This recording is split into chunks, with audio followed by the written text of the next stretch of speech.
Hey there. Thanks for tuning in to the Intellectual Investor Podcast. This is episode 199, The Growing Pains of Maturity. If you're more the reading type, you can read this article and subscribe to receive more at contrarianedge.com or through the link in this episode's show notes at investor.fm. The Growing Pains of Maturity, written by Vitaliy Katsenelson and read by Elliot.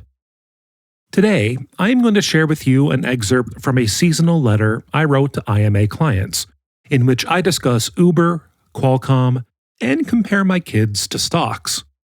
Additionally, I am going to share some thoughts which were not part of the letter. My book, Soul in the Game, was released a year ago.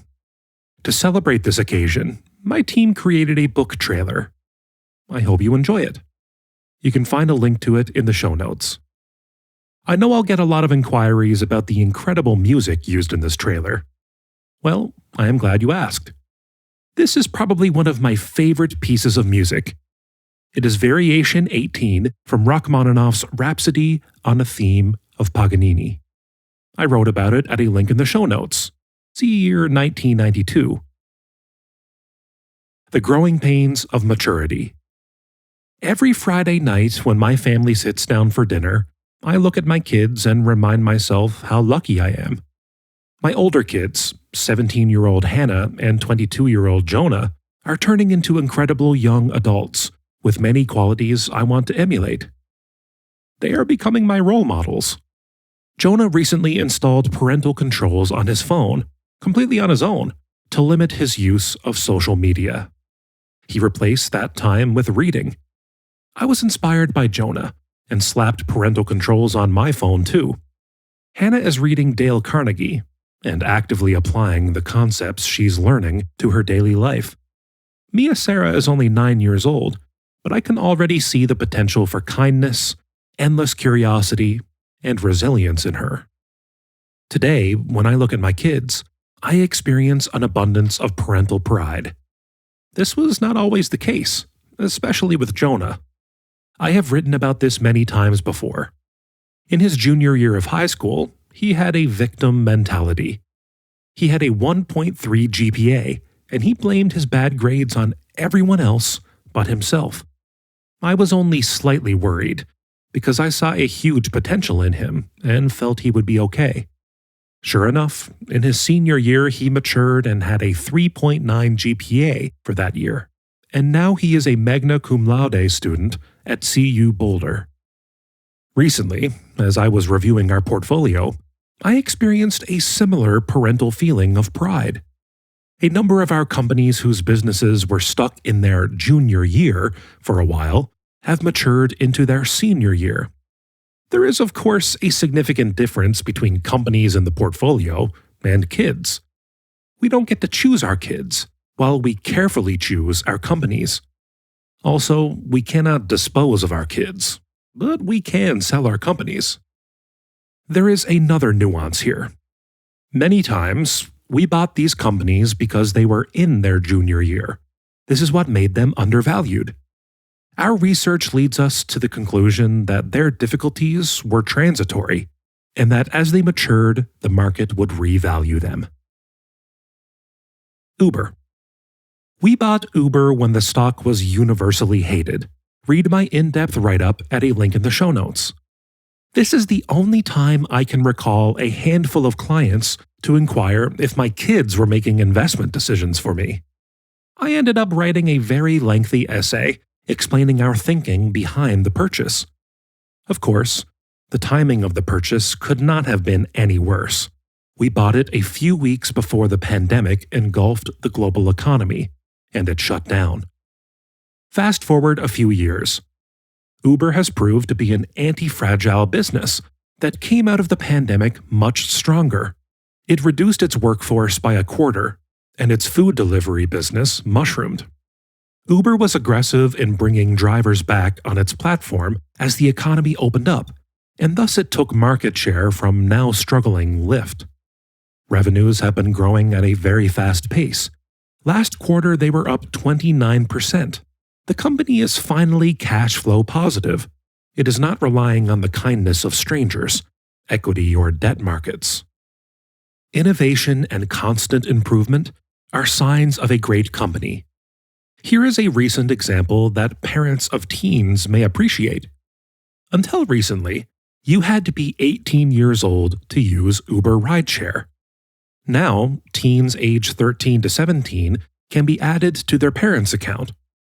When they request an Uber, their parents are alerted. The teen is matched with the highest rated driver available, one who has been on the platform a long time. The parent can monitor the child's location at all times. Additionally, audio allows parents to listen to conversations in the car. Although this product only addresses 13% of the US population, that is the 13% who desperately needed transportation, but until now had to rely solely on their parents.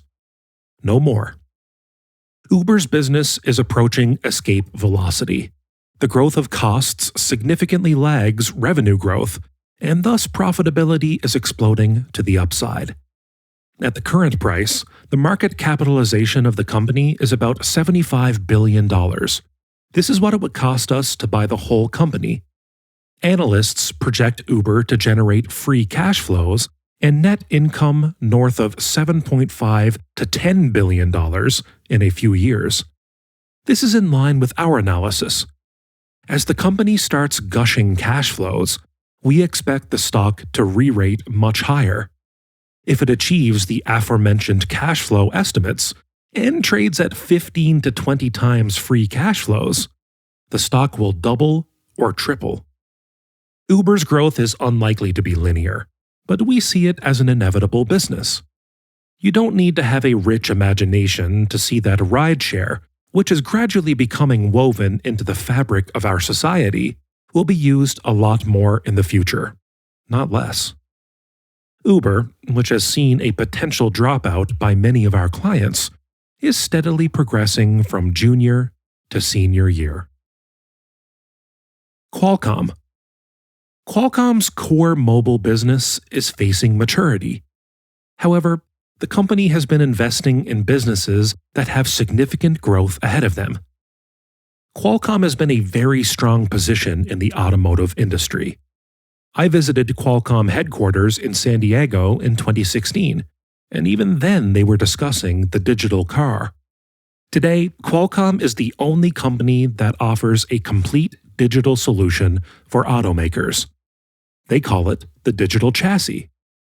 Automakers, with the exception of Tesla, are not good at software or technology in general. They are good at making mechanical parts. This is where Qualcomm comes in. Qualcomm's digital chassis allows GM, Ford, and others to build a digital, software-defined car. Think Tesla. Qualcomm provides customizable modules that come with an operating system, software, CPUs, modems, and sensors. Automakers can customize these modules to create their own look and feel. Tesla showed traditional automakers what the future car looks like, a computer on wheels. Qualcomm is their best chance to develop one. Years and billions of dollars invested in this segment are paying off. Qualcomm has announced that they have a $30 billion pipeline in this business. Qualcomm's strategy in this business is brilliant. They have a working development partnership with BMW.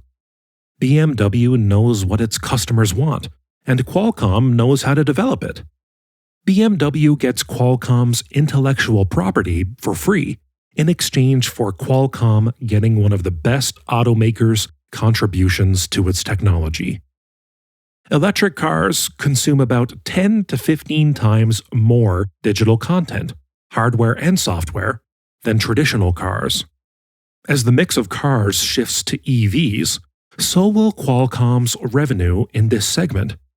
Qualcomm is guiding for $10 billion in automotive revenue by 2028. Qualcomm has a good chance of making significant inroads into laptop CPUs. I am writing this on an Apple MacBook Air, which is powered by Apple's custom-developed M1 chip based on the ARM architecture. Apple dropped its Intel's x86 chip and developed its own. The battery life of this MacBook is 18 hours. I was lucky to get 3 hours out of my Lenovo Windows laptop. I cannot tell you how liberating it is not to worry about charging your laptop. A year ago, Qualcomm bought a company that was started by the Apple engineers who created the M1 chip. Qualcomm is working in collaboration with Microsoft to create a chip based on the ARM architecture that would power the next generation of laptops. It should be out by 2024.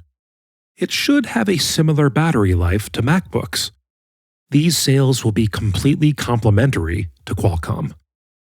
AI is all the rage today. Well, Qualcomm has a play there too. It is creating processors that speed up AI processing on phones.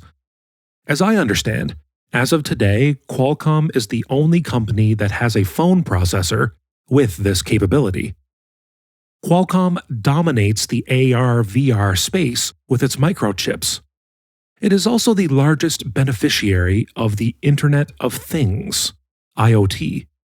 For example, Qualcomm's chips can be used in connected streetlights that tell cars if the light is green or red, connected industrial equipment that notifies if a part is about to wear out, and connected cattle that allow farmers to easily find a wandering cow.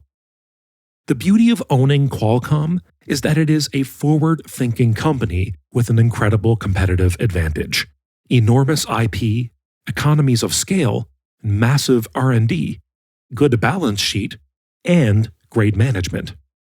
The short term is likely going to be a bit rocky for Qualcomm, which is why the stock is down.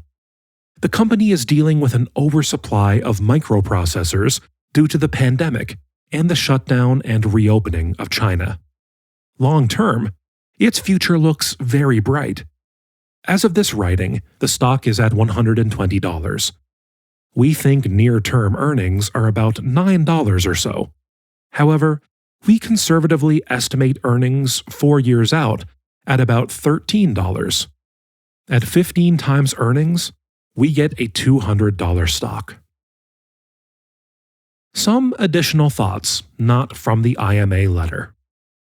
I always experience a low level of anxiety when I share my stock write-ups, usually from my client letters, with my readers. I fear that someone will read my write-up and blindly buy the stock. When we buy a stock, we should consider how it fits into our portfolio. New data may come out and we may change our mind. Also, I rarely discuss position sizing. Let me explain. We assign a target weight for each stock based on its discount to fair value. For example, if we believe a company is worth $100, our target position size at $70 will be 3%. At $50, it will be 4%. And at $30, it will be 5%. Though these are not actual discounts, they are directionally correct. We apply this methodology to the whole portfolio, one stock at a time. Qualcomm, for instance, is a 2 to 3% position in our portfolio, though you would not know this from my write-up. The position sizing for Uber fluctuated significantly with its price. We were buying a much larger position at $26 than we are today at $44. These nuances are important, but they are often lost when I, and most investors, discuss individual stocks. Also, what is lost in my or anyone else's individual stock write-ups is how we investors got to our conviction. There is a saying, life is not about the destination, but about the journey. This is also true for investing. There is tremendous value in doing research, reading annual reports, studying the industry, listening to earnings calls, and building financial models. Doing these activities gives you a tactile sense of the company, something you cannot acquire from someone else's write-up. This feeling, or conviction, can only be earned through doing the work.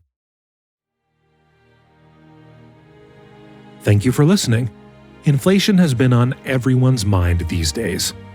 If you enjoyed today's episode and want to hear Vitaly's take on inflation, check out episodes 128, 129, and 140 of this podcast at investor.fm.